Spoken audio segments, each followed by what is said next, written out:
Salam əziz dostlar. Dünyanın bu çox çətin bir vaxtında regionumuzda da müharibə gedir, şiddətli müharibə. Bizim ən dəyərli ziyalılarımızdan biri ilə bu gün biz söhbət eləyəcəyik bu xüsusda.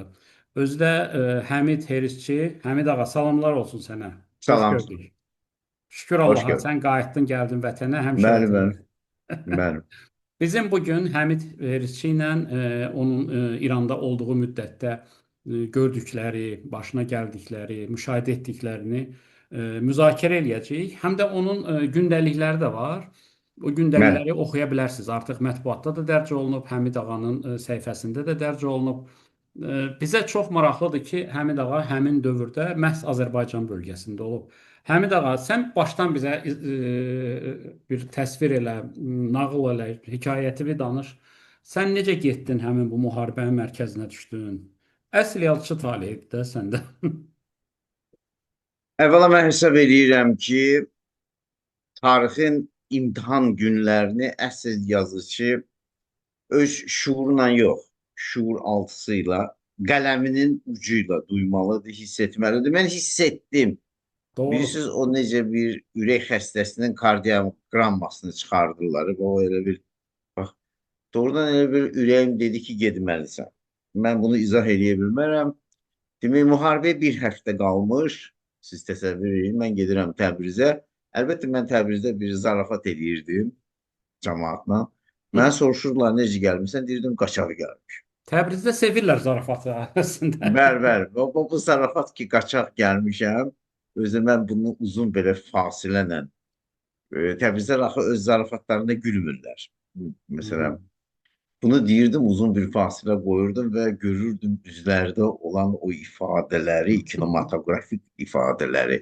İran çox kinematografik. İran deyəndə Güney Azərbaycan Təbii, təbii. çox kinematografik bir yerdir. Götür, çək. Nə var sənət? Elmir. Nə var? Tarix onlayn rejimdə. Yəni tarixin bilsən necədir? Xaricləri, bu musiqidə olur, xaricləri çox azdır. Həyat, siyasət çox real, çox sərtdir. Həddindən şeir, hər yerdə sən o şeiri eşidə bilərsən. Beləliklə mən arazı keçdim. Hı hı. Gəldim, geçdim bizim paytaxtımıza. Təbriz Azərbaycanın indi də paytaxtıdır və çox qəribədir ki, 28-ci ürəyimə nəsə dandı. Dandı ki, nəsə olacaq. Televizyonu açıq qoymuşdum. Bir gözüm yatır, bir gözüm açıqdır. Gecə saat 4. Bir də görürəm ki, televizyon farsça çox qısa bir xəbər verdi ki, Ayətullah Üzma, vilayəti fəqih, Hamni şəhid oldu. İnanın Wow. ki, çox qısa idi. Çox Müharibə başlayan təsirli kimi idi. də, yəni Həmid Müharibə başladı və aradan heç 5-6 saat keçməmişdi ki, bax bu əvvəl gizlətdilər əlbəttə. Saat 11-də vurmuşdular mən bildiyimə görə bu müharibənin xəbəri. başlanması radio ilə, televiziya ilə elan olundu, yoxsa Yox, yox, olunmadı. siz Qətiyyən olmadı. gürültü Ancaq eşitdiniz, hə? bu ilk, bilirsiniz, əzəl mübtəda müharibənin başlanğıc nöqtəsidir ki, dövlət boynuna alıraq ki, müharibə başlayır. Başladı mən belə deyim, 10 saat sonra, gecə saat 4-də mən də yenə də deyirəm ki, mən özümə sual verdim ki, özümə bir güzgədə baxdım özümə ki, sən həm hardan bilirdin ki, televizyonu gecə açıq qoymalısan? Sən nə üçün Arazın o tayından bura gəlmiş ilk adam olmağın hələ bəs deyil. İlk o şahid olduğun Xamneyinin ölməyini mən eşitmişəm. Mən birinci öyle İranda eşitdim. Həmid Və gecə həmin o müharibə başlayan gecə Təbrizi bombalayırdılarmı, yoxsa hələ yox idi? Elə bir şey yox idi. bilirsiniz necədir? Təbriz Tehran kimi, Kərəş kimi, Hı -hı. İranın güneyi kimi vurulmur. Gəl boynumuza alaq ki, Aha, vurulmur. əvvəlcə yuxarılarda çox yüksəklikdə F-35 təyyarələrinin su gəlir. Sonra yavaş-yavaş o artır, yəni biraz enirlər aşağı. Sonra isə 10 dəqiqə, 15 dəqiqə sonra hardasa şəhərin ətrafında vururlar. Üstü sütunları qalxır, bilirsə ancaq çox qəribədir ki, vurulan yerlər öncədən xəbərdarlıq olunur, boşaldılır. Hətta hərbi düşərgələr belə. Məsələn, Ləşkər Aşura Hı hı. İranın ən döyüşkən diviziyası sayılır da bu Sepahın İnqilab Qvardiyasının Təbrizdə yerləşir. 31-ci diviziya deyirlər. Bir çox Təbrizlər orada qulluq eləyirlər. Hərbi Hı hı. müxalifətlərini Ləşkəri orada. Aşura. Demək Hə, onun Aşuranın binasını ordusu. vurdular. Mən şəklini də çəkmişdim belə avtomobildən gedərkən. Ancaq onu öncədən boşaltmışdılar. Demək olar ki, əksər mən məsələn miqrasiya xidmətinə getdim. Çünki 14 gün keçmişdi Hı hı. mənim gəlişimdən sonra mən uzatmalı idim. Gəldim Sahib küçəsində miqrasiya girmək istəyirəm, görürəm ki, əməkdaşlar qoltuqlarında o ağır bilgisayarlar, hard disklər tələsirlər aşağı Nə düşürlər, maraqlı film, hə? evakuasiya. O Filmdə. məşhur Bunker filmi yoxdur sən bu Hə. Hitler Berlinin son günləri, Der Pompeyin son Untergang. O günləri. filmin adı, Hə, əsl hə, adı Qrupdur. Bunker Rus qrup. Hə, versiyasında o əsl adı qrupu Qrupdur. bir başqa cür biri var Morgenröth Almanca Günəşin doğuluşu Morgenrot. Nietzsche Hı belə hı. bir əsəri var da. Bir də var böyle sözsüz ki sen demişken grup ve grubu gördüm. Gördüm ki bak o an gelip dedim bəs mənim sənətimi uzatmaq. Dedilər nə uzatmağı? Artıq azadsan. Force major, nə qədər istəyirsən qal. Bu bilirsən nə idi? Bu ilk dəfə müəyyən qədər rəsmi qanunların zəifləməsi. Doğru. Yəni İslam rejiminin bəli rəisi. Sən təsəvvür et ki, sənin pasportuna artıq möhür vurmursan, azadsan. Azadlığın ilk nəfəsi özü Nə sahib qəribə. fikirsin. Hə, bax Həmid bunu bir mən sual duydum. da Özdə verim. ki, Həmid ağa, sən Təbrizə bə- uçaqla getmişdin də, yəqin belə bir bəli, şey. bəli, mən uçaqla getmişdim. Ancaq Təbrizlərlə zarafat edirdim ki, qaçağa gəlmişəm. Yəni, hə, Yox, artıq uçaqla da qaçaq gedə oradan da bilərdin də, Həmid. Sənə nə var? qaçaq da gedə bilərdim. Özü çox qəribədir ki, mən orada Təbrizlərlə oturanda bilirsin necədir? İran inqilab dövrünü keçirdi. O cümlədən Güney Azərbaycan. Burada transformasiya olacaq. Yəni ki, yadınıza gəlir necə bizdə kommunist bonzalar birdən-birə dönüm millətçi oldular, birdən-birə Oldu. Hə, dönüm var idi biznesmen elə bir şey. oldular. Hə, çünki bu inqilab dövrü artıq bitib. İranda inqilab artıq ola bilməz. Xalq bunu istəmir. Xalq inqilabdan qorxur. Mən sizə dəqiq deyirəm, çünki onun ağır nəticə İran xalqı 1979-cu il inqilabının çox ağır bədəlini ödəyib. Hər ailə ödəyib ha. Elə ailə yoxdur ki, ondan yanır. Təbii ki, Onun təbii. üçün də İranda heç kim inqilab istəmir. Xüsusən Güney Azərbaycan. Və deyirlər ki, nə var, biz inqilabda iştirak etmirik, istəmirik və mən ona görə də mən düşünürəm ki, orada transformasiya olacaq. Necə ki, SSRİ-də də inqilab olmadı. Əslində biz 88-90-cı illərdə inqilab görmədik ki, biz transformasiyanı gördük ki, birdən-birə dəyişdilər. Orada da İslamcılar dəyişərək kimdən alıblar hakimiyyəti? Mollalar, Xomeyniçilər, aha, şəriət mədarı dəstəsindən, yəni milli müsəlmanlardan, Hı hı. millətçi.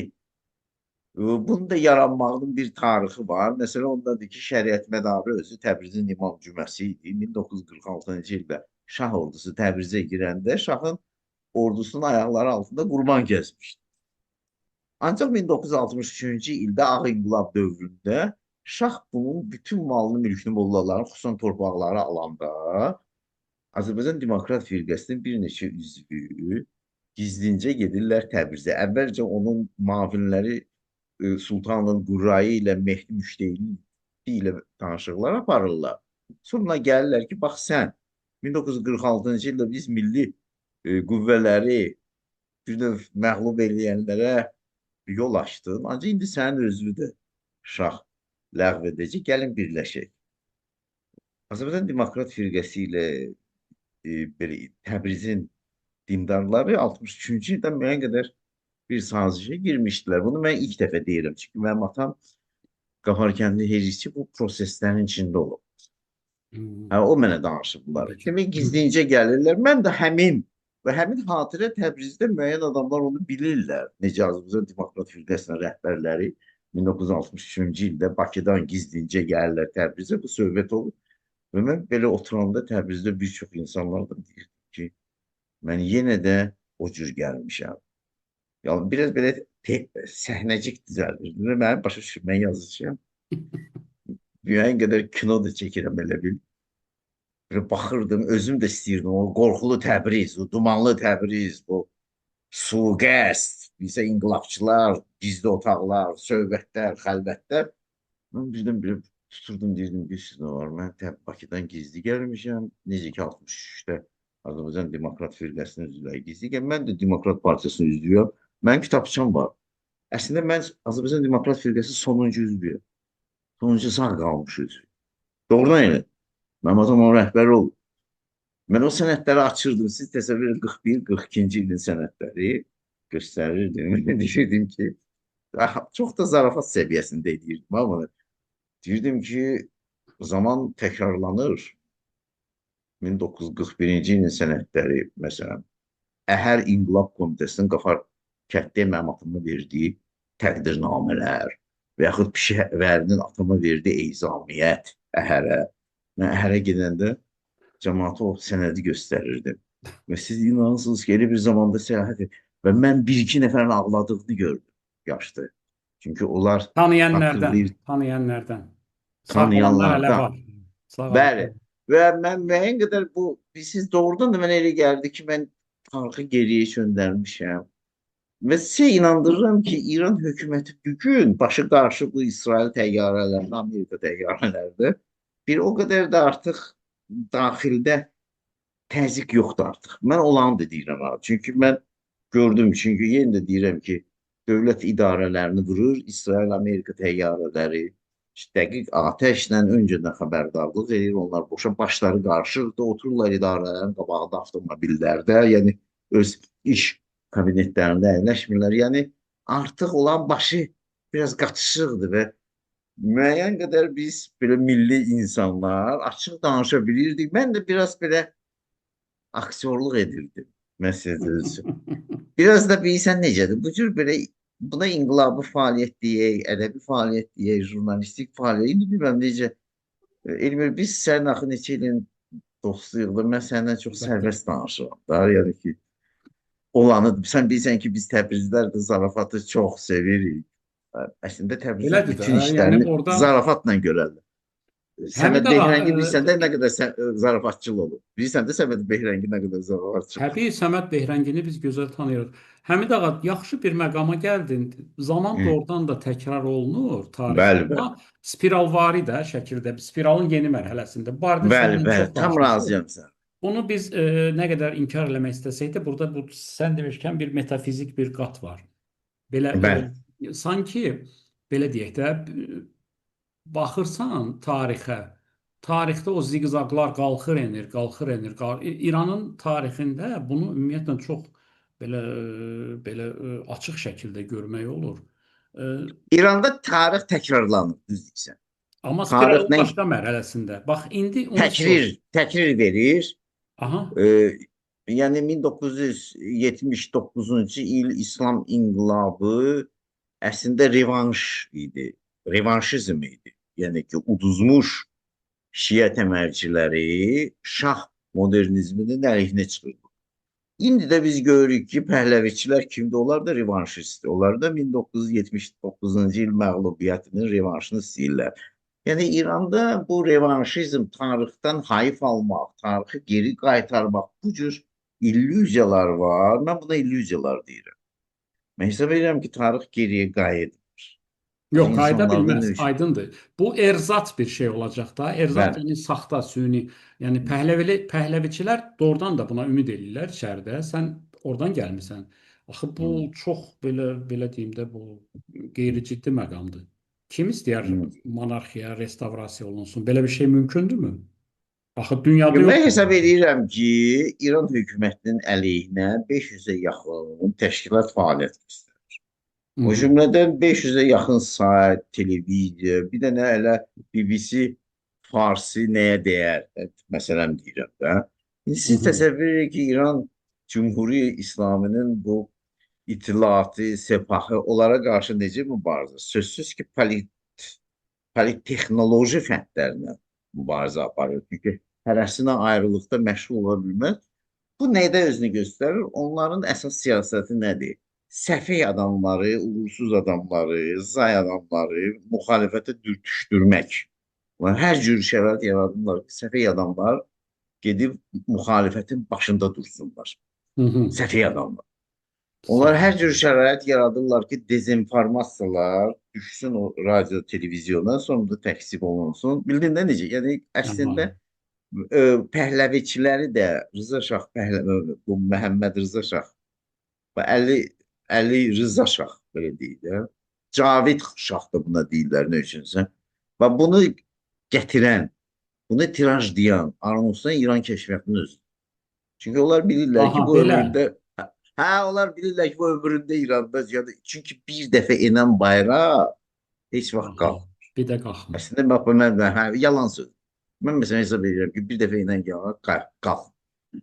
Bu bayrağı enib, bu bayraq da heç vaxt qalxmayacaq. İran rejimi də bunu düzəldir. Eyni halda Fars millətçilərini özü tənzimləyir. Çünki hadisələrdən bir il əvvəl Kiryavuşun bu məqbərəsi üstündə Fars təməlçiləri, Zərdüşt kahinləri möhkəm yığılırdılar. Bunu elə İran hökuməti özü təşkil edir. Necə ki, türk millətçilərinin də Hı hı. müəyyən qədər, bəli, mənim yoldaşlarım, Təbrizdəki dostlarım bəlkə bundan inciyə bilər. Mən bunu bilirsiniz necədir? Hər halda millətçi hərəkatı ilə istər Fars, istər türk millətçi hərəkatı parçala hökm sürür. İran hökuməti müqavimət hərəkatını Fars-Türk qollarına parçalayaraq iflic vəziyyətinə salır. Bildiniz necə? Aha, onlar bir-birinə qarşı qoyub sanki. Bəli, bəli, bir-birinə qarşı və bununla da çox böyük udan olardı. Hı hı. Onlar udurlar. Nə üçün? Onlar bilərəkdən bu Pəhləvi rejimini, brendini yalandan tirajladılar. Avropanın mərkəzində royalistlər, siz təsəvvür edin, 21-ci əsrdə royalistlər, yəni şahpərəstlər Montrealda, Parisdə, Berlində mən deyərdim ki, çox kütləvi izdihamları yığa bilirdi və bu doğrudan da gülünc idi. Demokratiya royalistlər 21-ci əsr. Bunu qəşəng eləyirdilər və bunun qarşısını İran hökuməti Azərbaycan milli müqavimət, milli qüvvələri bilirdilər ki, Pəhləviləri qəbul edilməyəcək. Əsas İran hökumətinin işi o idi ki, bu Pəhləvi rejimi çıxsın küçələrə ki, Azərbaycanlılar bunun əleyhinə avtomatik çıxacaqlar. Təbii ki. Bax gördünüz? Hə. Və bütün bu oyunu quran elə İran hökumətinin özü idi. Çünki hadisələrdən bir il əvvəl məşhur Kondar adlı bir terror təşkilatı var Farsların. Çox marginal bir dəstədir. Cəmşid Şərmət, Almaniya vətəndaşı, hətta mənsə Friedrich Merz, Almaniya kansleri özü onun o tutulmağı, oğurlanmağına qarşı etiraz eləmişdi. Onu oğurlayırlar, tutub gətirirlər İrana, dindirirlər, bütün sirlərini açırlar və bu Tondar, yəni Fars millətçilərinin ildırım təşkilatı, Tondar yəni ildırım. Bütün sirləri düşür və bu Tondar vasitəsilə bu Pəhləviçiləri yaman tirajlayırlar. Yəni İran kəşfiyyatı girir bunların içinə, öyrənir və bunu sırıyır cəmiyyət. Maraqlı. Hə, görürsünüz, mən detallara danışmaq istəyirəm, bilsin üçün. Gəlin mücərrəd danışmayaq. Çünki mücərrəd heç nə yoxdur həyatda. Həyatda nə varsa dəqiqdir. Gərək dəqiq ünvanlarla, isimlərlə danışasan ki, inandırıcı olsun. Həmidə ağa, o dəqiq ünvanlardan onda birini bizə izah elə. Bax, sən qayıdandan sonra dedin ki, demək Təbrizdə olduğun müddətdə bu İsrail və ABŞ təyyarələri demək şəhəri demək olar ki, bombalamır, ehtiyatla davranırdılar və sakinlərə xəbərdarlıq gəlirdi. Xəbərdarlıq hara Bəli. gəlirdi? Telefona, SMS-ə? Yox, xəbərdarlıq adətən, Hı -hı. məsələn, dövlət işçiləri, bax, mənə elə gəlir ki, Aha. hərbçilərin ünvanı, indi qısa dalğada, hansısa hərbi dalğalarla göndərirlər. Xəbərdarlıq olur ki, buran vuracaq. Bəs cəmaata necə çatdırılır o? İran hərbçiləri deyirlər ki, əvvəlcə hərbçilər çıxırlar o ünvanlardan da. Onlar rəsmi ünvanlardır adətən. Bilirsiniz, İsrail də Amerika təyyarə. Mən onların bir havadarı deyiləm, reklam agenti də deyiləm. Ancaq gördüyümü deməliyəm. Əlbəttə. Yəni mən yalan danışmaq istəmirəm. Yox, hökmən danışın. İstər İsrail pilotları, istər Amerikan pilotları. Həmid, elə ona görə söhbət eləyirik. Lütfən danış bütün detallı. Bəli, mən bunu gördüm. Aha. Onlar əvvəlcə xəbərdarlığı elan edirlər. Aha. Əvvəlcə çox yuxarıdan uçurlar, sonra yavaş-yavaş səs güclənir, yəni yendik biraz aşağı zaman. Məhz Azərbaycan bölgəsi üçündür də bu belə. Təbrizdə Azərbaycan bölmə gələndə dinc əhali arasında itkilər demək olar ki, sıfırdır. Düzdür, mənim bir nəfər kağız göndərib inboxuma ki, göy 100-ə yaxın insan Valla mən görmədim. Mən yalan danışmaq. Mən məsələn bilirəm ki, fake xəbərlər var. Güya ki, Təbrizdə olan Havada Müdafiə Qüvvələrinin rəisini Masad öldürüb dəqiq nöqtə atəşin. Ancaq sonra məlum oldu ki, kimsə zarafat edib dəlləyin ünvanını verib və İsrail belə deyək, pilotları dəlləyi öldürüb. Ailəsi də bir yerdə. Vallahi Düzdür, bizdə belə Haqqın saytı bunu zarafat çox olmaz axı. tirajladı. Hı. Tirajladı. Ancaq Təbrizdə mənə deyirdilər ki, yalandır. Orada bir dəllək olub. Təbrizin Havadan Müdafiə Qüvvələrinin rəisi ölməyib. Başa düşdünüz? Hə, yəni demək Həmid ağa, istəyirəm ki, mən bu sualı niyə verdim? Mən də BBC-də, Azərbaycan dilində olan BBC-də eşitdim ki, Ərdəbil şəhəri barədə danışırdı. Novruz bayramı, Ramazan bayramı. İndi ora biraz dini baxışları olan bəli, bəli. şəhərdir. Deyir ki, Ərdəbil şəhəri ümumiyyətlə vurulmayıb. Yəni bunu BBC deyirdi. Bəli, Azərbaycan bölgələri, yəni boynumuza Aha, bax ki, aha. Azərbaycan bölgələrində Amerika, İsrail təyyarələri, təyyarəçiləri nə üçünsə humanist davranırlar. Mən bayaq dedim ki, mən miqrasiya mərkəzinə gedirdim, onları xəbərdar eləmişdilər ki, yarım saatdan sonra vuracaqlar. Bizim güya yarım saat, mən o gördüm ha onu. Hı -hı. Sonra hərbi Ləşkər Aşuranın binasının vurulmağı öncədən deyilmişdi. Hı Mən onun sonra fotosunu da çəkdim. Sonra mən sizə deyim, digər ünvanlar və bunu bəzi adamlar onunla izah edirdilər ki, İlham Əliyevin, Azərbaycan prezidenti İlham Əliyevin Hı -hı. Netanyahu ilə Donald Trump ilə özəl münasibətləri var. Təbrizdə deyirdilər bunu. Yəni ki, Aha, deyirdilər. hə, və o nə isə zəng edib, telefonla deyib, bax bu xalq folkloru səviyyəsində xalq Hı -hı. ağzı kimi gedirdi. Başa Ancaq düşürəm. inandırıcı görünür mənə. Çünki doğrudan da mən Tehrana da getdim axı. Mən Ha, Kərəcdə, getdin Zəncanda Tehrana. vurdum. Nə Bəli. maraqlı. Və amansız bombardmanlar, Stalingrad döyüşü, sən təsəvvür edirsən ki, şəhərin iki nəhəng neft anbarı yanır. Dəhşət. Onun o istisi cəhənnəmin qırtyanı kimi, həqiqətən elə bir qırtyanı. Bütün yaşıllığı məhv elədi. Tehranda yaşıllıq olmayacaq. Və Həmid, sən hətta bağışla, məsələn, hə, sən yox. sözünü kəsmirəm. Sən çox belə poetik, belə ibarəli, gözəl bir ifadələrlə yazmışdın onu. Demək, Bəli, Tehrandan avtobuslar gələndə onların üzərində qır qazanı kimi bəli, bəli. təsvir Biz eləmişdin. oturmuşduq Təbrizin Elgölü otelində. Tehrandan Aha, qaçan, öz avtobuslar gəldi. avtomobilləri ilə qaçan adamlar var idi. Azərbaycanlılar əlbəttə ki, gəliblər. Tək tük, çox deyildi, hə. Avtomobillərinin üzərində qara bir belə örtük var idi. Həm də o turşu kimi idi də. Çünki o Yox, dəhşətli bir mənzərədir. o yeyirdi. Avtomobilin rəyini yeyirdisə, artıq Dəhşət. o turşu yağışı Turşu yağmağa kimi bir şeydir. başlamışdı. Və mən sizə deyim ki, mən özüm Tehranda gördüm ki, əvvəl Həmid, sən isti Tehrana necə getdin bəs? Bu dəhşətli bir şey. avtomobillə, çünki mən müharbis necədir, Əzraildən gərək qaçmasın jurnalist. Əksinə Əzrailin üstünə getsin, onda doğrudan yox. Bilirsən necədir? Bizi Dəhşət. Tanatos çəkir də, Tanatos. Thanatos, Müharibədə əlbəttə. hə, Tanatos axirət sevdası. Mən boynuma almalıyam ki, əsl jurnalisti, yazıçını idarə edir. Özünə ixtiyar, başlayırsan alova tərəf, Vallahi gülləyə yadıma lap tərəf, ölümə Andrey tərəf gedəsən. Yox, Moruanın sağ Thanatos qalmağın oteli da. hekayəsi düşdü. Yadındadır, bir hekayə var idi, Thanatos Bəli, oteli. bəli. Sən yazanda o oteldə qalırsan, gecə xadimə gəlib danışır, göydə də bombalar uçur. Elə Bəli. Thanatos oteli kimi bir şey olub da sizdə. Bəli, bəli. Kimin mərcinə Əsl nə düşdü düşdü. Tanatos və hətta mən sizə deyim ki, mən oradan gələndən sonra adrenalin çox idi də. Mən darıxıram indi çox. O adrenalin istəyir bədən. Öyrəndim. Yox, Həmid, sən Allah, biraz Yox, istirahət indi elə. deyirəm Bir də, Allaha mən sağ gəlib çıxmısan, məlum məsələdir. düşmüsən əlimizə, Yox, deyirəm biraz ki, Elmir, doğrudan da bax o görürsən, isti hərarət qırtyanı dəhşət. kimi yanır o, üfüqlər yanır, üfüqlər. Və birdən-birə görürsən ki, sənə yaxın olan avtomobilin biri partladı. Wow. Və bilirsən ki, 15 dəqiqədən sonra onun hərarəti keçəcək qonşu avtomobilə. Və onun mexanikasını, onun xronometrajını, növbəti partlayışını başlayırsan bulmağa. Bax, artıq qorxmursan. Mən məsələn bilirdim ki, hər mənə yolda olan avtomobilə düzülüb də sıranızda bir partlayırlar istinin hərarətinə. Biri partlayır, 15 dəqiqədən sonra digəri. Çünki onların yanacağı var. Çünki bunlar alışır, yanır.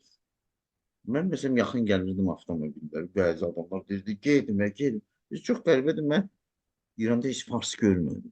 Vallahi doğrudur. Mən İranda bir ay oldu, fars görmədim və özümə bunu onu izah elədim. Hətta Tehranda da görmədim. Görünür farslar qaçmışdılar. Bunu belə deyim. Hə, bəlkə də. Çünki onlar rahat həyatı sevirlər, imperiya xalqıdırlar. Yəni doğrudan da onlar əyan həyatı sürürdülər və bunlar birinci qaçır. Mən gördüyüm adamların əksəriyyəti kəxsə idi, onlar da Azərbaycanlılardır. Da Azərbaycanlılar biraz belə əyalət xalqıdır İranda. Biraz bilirsən necədir? Bizi hətta maarifləndirmədən də kənara saxlayıblar. Savad da səviyyəsi də aşağı olduğuna görə. Boynuma alıram ki, İranda mən məktəblərə girirdim və birdən-birə anladım ki, burada təhsil səviyyəsi çox aşağıdır, xüsusən Azərbaycan bölgələri. Bu farslar belə əyanlar, yaxşı həyat, dava, güllər qaçırdılar. Qaçıb gedirdi, qalırdı yerdə həmişə. Bir meydanda qaldım mən yazıq yetim. Baba Pinhanın bir belə şeiri var. Həmid, Meydanda qaldım mən, bir də bu Həmid amma bir şey Azərbaycanlılar deyim də, və bir də görürsən ki, bu avtomobillər bir-bir partlayır. qəribə, Yavaş-yavaş bu sənə artıq tərəf gəlir. poetik söhbətlərdir. Mən istəyirəm səndən soruşum, o Təbrizin axı intellektual kafeləri var idi, o məşhur Var, çay var. evləri. Günəş kafesində Xurşid. Sən onu Ay sağ nəzərdə ol. tutursan. Orada axı intellektuallar yığışırdı. Orada elə Bəli, söhbətlər yığışını mən eşitdik gedən kimi vaxtilə. orada şeir oxudum. Yəni orada təhsilin aşağı olması qəribə gəldi mənə. Başa düşürəm. Yox, Təbrizdə deməzdi. Ancaq Azərbaycan Təbrizdən ibarət deyil. Azərbaycan çox Başa böyük. düşürəm. Azərbaycanın cəmi 20% əhalisi Arazın bu tayındadır. 80% Arazın ucu Ay, tərəfindədir. təbii ki, təbii ki. Bəli, çox cüzi hissəsi. Belə doğrudan əgər sən Təbrizə, Güney Azərbaycana, İrana getsən, anlayarsan ki, Azərbaycanın çox cüzi Yo, mən hissəsi. olmuşam, görmüşəm də Hə, videosu. hə. Ona görə Və soruşmaq sən o istəyirdim nəhəng səndən. yox, Həmid ağa, günlərlə gedirsən. mümkün olsa bizə bir balaca da danış. Əhali, Nəyi? sən Azərbaycanda oldun əsasən, Və Azərbaycanda. ya əsasən Tehrana qədərdir, ya Hə, Tehrana Kərəcdə, qədər, Zəncan. Kərəcdə də oldu. Kərəcdə bizimkilər Bəli. yaşayır, bilirəm. Kərəc Bizim qarışıq, ancaq türklər daha çoxdur. Gəlmədə oraya yığmaq, ora yığma, Sumqayıtı. Sumqayıt kimi bir yerdir də. Tehranın Bəli, Sumqayıtıdır. Tehranın Sumqayıtı Kərəcdir və orada güclü hərbi nöqtələr olduğuna görə oranı amansızcasına vururdular. Vay vay vay. Kərəci, Tehranı, Zəncanı elə vurmurdular. Zəncan Azərbaycan şəhəri. Mən gördüm, Zəncanı elə vurmur. Həmid, Azərbaycanlılar barədə soruşmaq istəyirəm səndən. Təbii ki, söhbətlərin olub. Cəmaatın arasında atmosfer necədir? Axı bu müharibəyə qədər İranda çox böyük ixtişaşlar oldu. Hamı bilir də bunu. Çox gərginliklər oldu. Hökumət də repressiyalara əl atdı.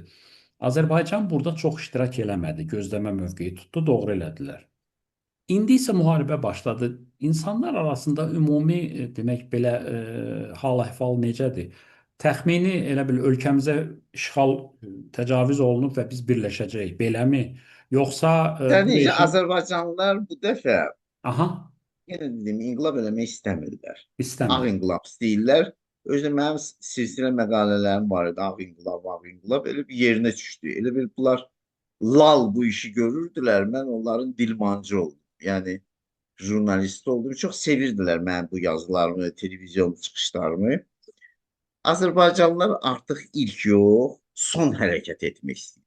Hı Necə? hı, hı Oradan da hı. udacaq o adam bu Təbrizdə, İranda, hansı ki son hərəkət. Son Bir ilk hərəkət yəni. lazımdır. Qoy qabağa verək farsları. Hı hı. Təbrizlər deyir ki, qoy inqilabı farslar eləsin. Zarafat yana. Hə. Çünki farslar əvvəla inqilab eləyən deyirlər. Etiraz eləyə bilərlər. Ancaq inqilab eləmək onlarlıq deyil. Və Mən də mənə onu elə demək gəlir ki, istəyirdim. yanvar ayında artıq İranda olan bu köhnə İslami establishment, o cümlədən Sepah, o cümlədən mollalar tam fiyasko uğramışlar. Xüsusən bu repressiyalardan sonra. Bax, bu müharibə ona diriltdi. Diriltdi. Çünki onlar ekstremal situasiyalar üçün yaranmış Mehdiçilərdir, Hüseyniyyəçilərdir. Onlar bu Aşura meydanını, bu Kərbəla meydanını 47 ildir bəsləyirlər. Hər yerdə dedik oxuyurlar. Bax, televizyonu açsan İranda bir dənə mahnı olacaq ki, ey ləşkəri sahib zaman, amadə şöd, amadə şöd. Bunu gecə gündüz, ey Bu İmam məşhur Mehdi. nohədir, Həmid. Hə, Bu dur gəl. İran-İraq müharibəsinin məşhur Bəli, bəli. nohəsidir. İran-İraq müharibəsi bu Orada bir dənə nohə ilə ağa var idi, adda yadımdan udulub. çıxıb, o oxuyurdu. Bəli, bunlar oxuya-oxuya o Səddama qələbə çalıblar. İndi mən sizə deyirəm ki, necə İran-İraq müharibəsi İran İslam rejiminin qələbəsinə gətirdi, çıxartdı ekstremallıq. O nohələr, o kütləvi hücumlar, o qızılbaş bağlayıb hücuma girmək. Bax bu müharibədə həmin o ekstremal o sepahçılıq, sepah uduzmuşdu Əfqanistanda, uduzmuşdu Livanda, uduzmuşdu Suriyada, uduzmuşdu ölkənin içində, uduzmuşdu Qarabağda. Bunlar hamısı sepahın məğlubiyyətləri idi. Birdən-birə ölkəyə hücum olur və bunların bu ekstremal fəlsəfəsi indi pis yaxşı bunlar axı 47 ildə ölmək istəyirlər. Bildin də belə nə deməkdir? İran rejiminin fəlsəfəsi Tanatosdur. İndi bizdə də var Thanatos, biz fərqli şəkildə. Bunlarda biraz başqa cürdür. Hə, bunlar birdən-birə oxbandılar ortalığa yenidən və sənə deyim ki, Donald Trumpla Netanyahu onları diriltdi və Donald Trump da evangelisti Məhşər gününün aşıqı deyil. Bu Benjamin Netanyahu da Maşiyaxı gözləyir o Yahudidən. Bunlar da Mehdicilər Əla. var. Hə, üçü də End Camp. Bilirsən də axırıncı döyüş belə bir fəlsəfə var. Alman dilində Həmid Kampf. ağa, belə desək, okkultistlərlə dinçilərin davasıdır da, belə çıxır da. Bəli, və kim nə deyirsə desin bu dini müharibədir. Axirəti zorlamaq. Hı -hı. Bildiyin axirəti zorlamaq. Çünki bu məncə postmodernistik axirət döyüşüdür. Bu real klassik axirət döyüşü deyil. Bu mistikası deyil. Ahiretin mistikası Mistifikasiyası. değil. Hı -hı. Mistifikasiyasıdır. Ve kimse anlayıb ki, tarixi mistifikasiya edəndə udursan. Axı postmodern dövr hər şey mistifikasiya edir. Yox, postmodern Bildin də? bitdi də Həmid bəy. Yox, bu Postmodern indi müharibə yenə də metamoderndir də bu. klassik deyil. Klassik deyil. Hə, bu artıq metamoderndir. Demək, Bu ümumiləşdirib deyə klassik bilərik müharibə ki, deyil. Həmid ağa, Nöqtə ümumiləşdirib atəşləri. deyə bilərikmi ki, müharibə mollaları dirildib də, belə deyək də. Müəyyən qədər sepahı dirir. Sepahı dirir. Çünki sepah o daxili repressiyalar yanvar ayında çox hörmətdən düşmüşdü. Azərbaycan ilk olaraq onlar Azərbaycanda Qarabağda. O daşnaq sütunla əlaqələri bildiyində Qarabağda. Yox, onlar Və Qarabağa Qarabağ yürüdülər, müharibəsi, çoxdusu. Oradan Qarabağ, onların məğlubiyyəti başladı. Qarabağın azadlığı ilə Sepahın qrupu başladı. Keçdi Doğrudur. Əfqanistanda birisi də Heratı onlar almışdılar. Əslində Heratı idarə edir. İran axı Heratla Azərbaycan Qarabağı eyni anda itirmişdi 1828-ci ildə də. Birisi də Abbas Mirzə döyüldü. Maraqlı söhbətdir. Hə, və İran onları qaytarmaq üçün Əfqanistanda Amerikanlarla əməkdaşlıq edirdi. Qarabağda ermənilər. Çox eyni siyasət. Və birdən-birə belə təhlükəsizlik zolağını da bu cür yaratmışdı öz ətrafında. Birdən-birə Qarabağda bu təhlükəsizlik zolağı Sepahın yaratdı. Məhv olur. Sonra Əfqanistanda taliblər gəlib Heratı qaytarırlar, yenə də orada uduzurlar. Amerikanlarla əməkdaşlığı ki, taliblər sünnidir. Hə?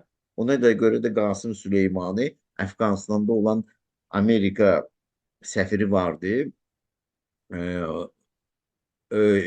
Onun adı da, onun xatirələri var. O yazır Kroker. Hı Hə? -hı, hı Adı -hı. Krokerdir. Əfqanistanda səfir olub. O yazır ki, biz Qasım Süleymanla danışdıq ki, bu qanı halaldır taliblər. Biz, onlar Heratı götürür, biz digər sünni yerlərini götürürük. Yəni əslində İran bax bu cür Qarabağda da ermənilərlə əməkdaşlıq. Bunların ikisi sınır. Sonra sınır Livan, sonra sınır Suriya, düzdür? Düz Şiə Tökülür. hilalı sınır Nəticədə da. Şiə hilalı. Hı -hı. domino effekti deyirlər. Hı -hı. Domino effekti baş verir və axırda öz daxillərində olan o yanvar ayında, fevral ayında olan bir ixtişaşlar öz xalqına güllə atmaq. Bunlar Sepahı tam abırdan salmışdı. Bunları diriltdi elə bu xarici müdaxilə. Və mən sizə deyim ki, bunları dənləyirlər tutaq ki də, hə. Təqaüdçüləri öldürürlər də. Bunlar hamısı mən də 65 yaşındayım. Mən baxıram bütün 65 yaşında olanları öldürürlər. Qəribə. Öldürülür o təqaüdə gedən generallar, yerinə gəlir cavanları. Yəni əslində Sepah elə böyük bir nə görür ki, ziyan görmür. Yəni bu müharibənin əslində mən belə düşünürəm ki, Sepah'a xeyri oldu. Özlərini reanimasiya elədilər və özlərinə o qəhrəmanlığı qaytardılar və onlara bu qəhrəmanlıq Azərbaycan almışdı onlar. Bax, biz Azərbaycan Sepahın əlindən o belə deyək, qəhrəmanlıq belə yalanını ifşa eləmişdi. Göstərmişdi ki, onlar ermənilərlə əməkdaşlıq edir. Taliblər sübut eləmişdi ki, onlar Amerikanlarla əməkdaşlıq edir. Heratı ələ keçirmişdilər. İrana Herat lazım idi. Əfqanıstan lazım deyil. Eyni Yox, halda onlar strateji əməkdaşlıq nöqtəsi aydındır. Həmid, amma axıra yaxın səndən soruşmaq istəyirəm. Cəmaət demək onda bir növ belə deyək, hakimiyyətin ətrafında birləşib də ki, xarici mən təcavüz var. deməzdim. Bilirsiniz Deməzdin. necədir? Aha. Burada əsas məsələ odur ki, Azərbaycan əhalisi, bax bilirsiniz necədir? Ən böyük səhvi İsrailin, Amerika, hamının odur ki, Azərbaycanla heç kim işləmədi. Heç kim Azərbaycanı ciddiyə almadı. Nə bu tayını, nə o tayını. Güney Azərbaycanla Təbrizlə işləmədi. Nə Amerikanlar, işlədilər şahçılar. İsrail də işlədi şahçılar da. Bəli, farslarla işlədi. Hı hı. Doğrudan elə Hı hı. Avropada elə. Elə ərəblər də, türklər də, biz də, hətta Bakı da, mən sizə deyim, Təbrizlə işlədi. Təbrizlə işlədi Tehran rejimi. Və Tehran rejimi orada elə bir situasiya yaratdı ki, Azərbaycanlılar inqilab istəmədilər. Azərbaycanlılar kənarda durdular. Necə 53-cü ildə müsəddiq hadisələri dövründə Azərbaycanlılar neytrallığını elan etdilər və nəticədə İran daxili siyasi proseslər dolğunlaşmadı və nəticədə şah yenidən qayıtdı. Reaksiya qayıtdı. Hı hı. Reaksiya. Və həmin təcrübəni mollalar bu dəfə öz xeyirləri üçün, bu dəfə şah üçün yox, özləri üçün təkrarladılar. Azərbaycanlılar fəal şəkildə siyasətdən kənarda qaldı. Bu İsrailin səhvidir. Çünki o farsları əsas verir. İranda farslar inqilab edən xalq deyil. Bildiniz necədir? Bu fakt. Yəni Təbii ki. Tehran küçəsi heç vaxt Təbriz küçəsinə eyni ola bilməz. Təbriz qalxsaydı, Azərbaycanın özü, biz Azərbaycan ritorika boldur. Danışır Rusiya. Axı Azərbaycanla sən nə qədər işləmirsən? Real işləmirsən. Siyasət sofistika deyil. Düzdür, ritorika deyil. Sən qışqıra oxuya bilərsən şeirlər. Sən əgər Azərbaycan Demokrat firqəsini Bakıda məhv eləmisənsə və onun bir dənə nümayəndəsi qalıb, o da Həmid Erişçidir. O da öz başına gedir Təbrizdə. Sən heç onu yollamamısan da. Sən hansı Təbrizdəki inqilabdan danışırsan?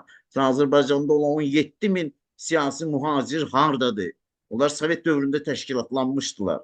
Bilirsən də Azərbaycanda İran Təbii ki. Siyasi Pənahəndələr Klubu vardı. Azərbaycan jurnalı çıxırdı, qəzeti çıxırdı. Şərqi Almaniyada bizim qərargahımız vardı Leipzigdən, Dresdendə. Yəni sən özün bilirsən də bu əhvalatları. Bilirəm Həmid ağa, bilirəm. Hə. Dünyanın ən bərk gedən məxfi təşkilatı Stasi Azərbaycan Demokrat firqəsinin kuratoru oldu. İndi sən oradan başa düşür. Onun üçün də Həmid ağa, bu 79-cu ayrı il. bir söhbətdir, çox böyük Yo, mən söhbətdir. demək istəyirəm ki, Bu dəfə bugün üçün mən şimdi istəyirəm Azərbaycan, yox, yekunlaşdıraq. bugün Azərbaycan hərəkatına heç kim, inan ki, sən deyim, nə Amerika, nə İsrail, Başa düşdüm Həmid ağa. Başa heç kim düşdüm. Təbrizi ciddiyə almayıb məndən var. Və Başa mən düşdüm. arazı keçərək getdim o gözəl şəhər və anladım nəyə görə İranda inqilab baş vermiş. Çünki Azərbaycanlılar aktiv neytralitet seçiblər. Ağ inqilab seçib. Qanlı inqilabı istəmirlər. Ən Bu doğrusu da budur. mənim də fəlsəfəmdir. Doğrusu